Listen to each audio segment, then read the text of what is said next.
আসসালামু আলাইকুম প্রিয় খামারি ভাই ও বন্ধুরা, আপনারা দেখতে পাচ্ছেন যে আমরা আজকে একটা বাচ্চার খামারে এসেছি। এখানে বাচ্চার বার্ড ফ্লু ভ্যাকসিন হবে।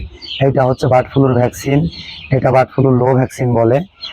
আপনারা দেখেন, তো এটা বাচ্চাকে দিতে হবে। আহ, যেহেতু এটা বার্ড ফ্লুর ভ্যাকসিন, এটা মুরগিতে একটু অ্যাকশন করে বেশি, এই জন্য অত্যন্ত সতর্কতার সাথে ঘাড়ের চামড়ার নিম্ন অংশে দিতে হয়।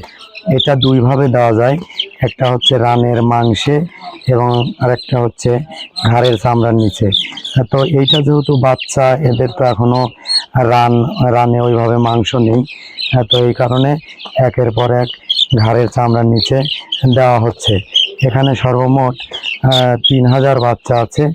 এগুলোকে সবগুলো বাচ্চাকেই আমরা ঘাড়ের চামড়ার নিচে একের পর এক ভ্যাকসিন দিয়ে যাচ্ছি, আপনারা লক্ষ্য করুন।